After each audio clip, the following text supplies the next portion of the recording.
Hi Gemini, kumusta po kayong lahat? So yan Gemini, maraming salamat po pala sa walang sawang pagsubaybay sa ating pong reading. So by the way, ang tagal pala nating nawala. Sobrang naging busy kasi ako guys, ang daming ganap. So yan Gemini, kumusta ka naman? Okay, so by the way, ang reading pala natin ngayon is guidance or possible na magganap, no? Ano yung mga magaganap sa inyo ngayong third quarter ng taong 2025, July, August, and September.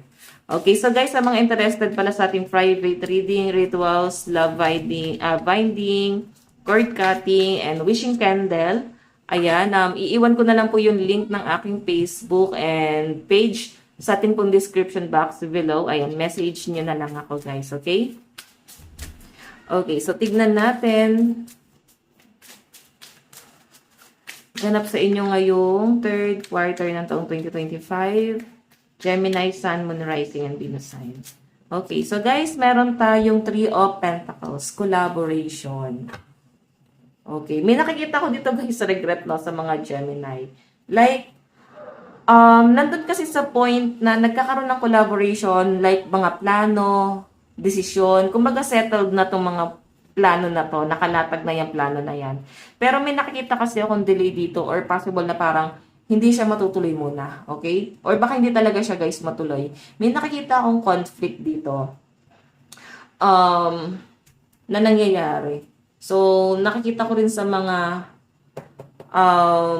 Gemini dito na parang medyo hindi buo yung mga decision mo. So, pwedeng may nagiging problema. Yun yung nakikita ko dyan, guys. Walang partnership. Hindi mo makita yung magandang connection mo doon sa partner mo. Pwede sa partner o pwede sa family. Kasi collab to eh. Okay? So, siguro ang gusto ng mga Gemini rito, guys, is support or may tumulong sa inyo or may mag-support sa inyo sa mga decision mo. Yun yung nakikita ko dyan. Ang problema lang dito guys, hindi mo kasi masimulan yung isang bagay nang walang nagpo-push sa inyo. So, hindi mo naman kailangan yun eh. Kailangan mo lang guys, fix mo lang yung sarili mo and yung mindset mo, buo yung loob mo. Hindi mo kailangan ng sandal, no? Hindi mo kailangan ng opinion ng iba. Siguro ang kailangan mo rito is mag-decision ka para sa sarili mo. Okay? Sige, tingnan pa natin guys.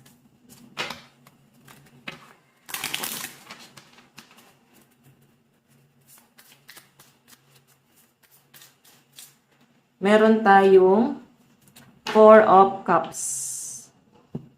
Oh. May nakikita ko dito guys sa dami ng taong pinili mo. Siguro sa love life to. Kasi ito, the lovers yung bottom mo. Sa dami ng taong pinili mo at mas pinipili mo pero isa lang talaga yung mas naninindigan or naniwala sa kakayahan mo. Okay, yun yung pinapakita sa akin dito, Gemini. And siya yung parang hinahanap-hanap mo dito. Siya yung parang gusto mong makatuwang ngayon. Pero syempre, kailangan kasi give and take. Hindi lang parang give lang ng give. Yung isa, tapos take lang ng take yung isa. So, kailangan give and take. At as in, tulungan dapat. So, may nakikita akong frustration pagdating sa mga Gemini. I think pagdating sa love life mo. And ganun din guys sa career mo. The lovers kasi yung lumalabas dito.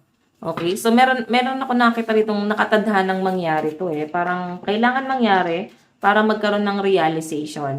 So para meron ka ma-realize and meron din ma-realize dapat yung person mo. Okay, so tingnan pa natin. Meron tayong the star. Ang taas ng ambisyon ng mga Gemini. Walang masama dun guys. Nakikita ko may pangarap ka, mataas yung ambisyon mo sa sitwasyon.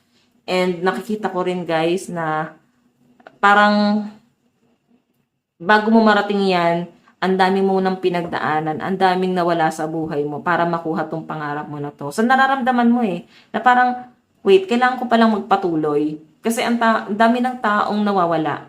Ang dami ng bagay na nawawala or lumilipas na lang. Tapos hindi mo pa to guys nasisimulan. Okay, so ito nakikita ko na parang kailangan mo na siyang gawin kahit parang mag-isa ka na lang dito. Okay, ayan o. Kailangan mong mag-isip ng mga plano. Parang kailangan mo magkaroon ng decision para sa sarili mo. The Star kasi guys, pangarap to. Okay? So, para makuha mo yung pangarap na yan, siguro kailangan mo dyan, Gemini, kailangan mo munang buuin yung sarili mo. Okay? Buuin mo yung sarili mo and yung kung paano ka mag-isip. Nakikita ko kasi dito, parang ang daming distraction sa inyo. Okay? Tignan pa natin.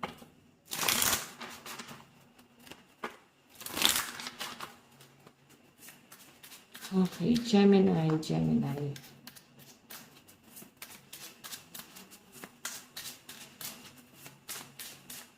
Additional message po para kay Gemini, Spirit Guide.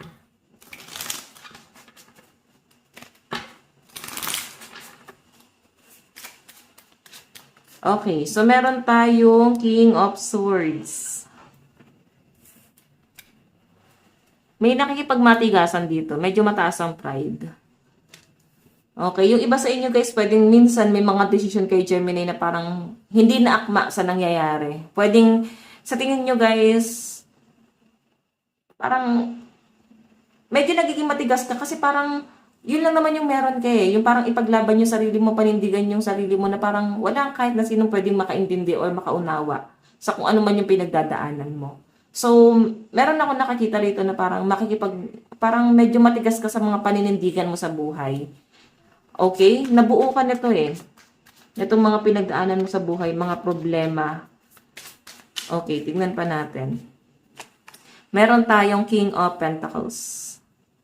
Okay, King of Pentacles. Ang pinapakita kasi sa akin dito guys, father figure. So, Gemini, may father figure dito na parang pwedeng iniidolo mo or tinatanaw mo ngayon. Or merong isang tao dito na nag-guide sa inyo kung ano yung dapat mong gawin. Okay, parang binibigyan ka ng direction nitong taong to. So, nasa inyo na lang yan guys kung paano mo itatama yung sarili mo ngayon. Okay, kung paano mo bibigyan direction yung buhay mo. Okay? So, tignan pa natin, meron tayong the Chariot. Opportunity to guys. May nakikita ko mga opportunity dito. Blessing na paparating sa inyo. Nakikita ko naman mukhang buo naman yung loob mo dito. Pero medyo pwedeng magbago yung decision mo dito. Okay, dito sa opportunity na paparating sa inyo ngayong third quarter. Okay? So, meron tayong the High Priestess. Meron kang iniisip-isip dito na someone sa love life mo yan. Medyo naging toxic kasi itong relasyon nyo na to. So, ibig sabihin, may mga cheating issue, may mga, kundi man cheating, pero mas malakas kasi yung energy na may cheating. May ibang taong involved. So, micro-cheating man yan or cheating. Nakikita ko kasi dito guys, may mga tamang hinala, may tamang pagdududa na parang yun yung nagiging cause kung bakit nasisira itong relasyon na to. Okay? Tingnan pa natin. Meron tayong the devil pa rin. No? Yun yung nasa bottom of the deck natin. Dahil lumabas pa rin. No?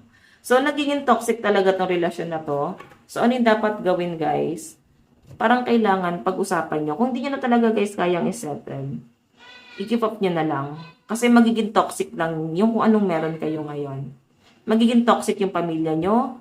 Magiging toxic kayong dalawa. Ganon eh. So, hindi siya guys magiging buo. No? Yung bottom of the deck mo dito guys, may nagsisinungaling. Wag, parang, damon kasi may tinatago. Okay? May nililihim. So, pwedeng Gemini, meron kang mga pagdududa, nararamdaman mong parang may something nakakaiba sa person mo.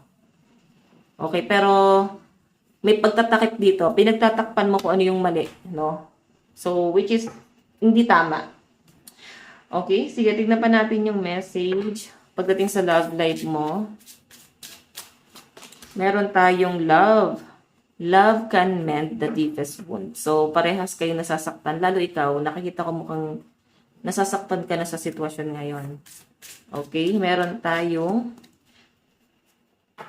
face what hidden truth will set you free.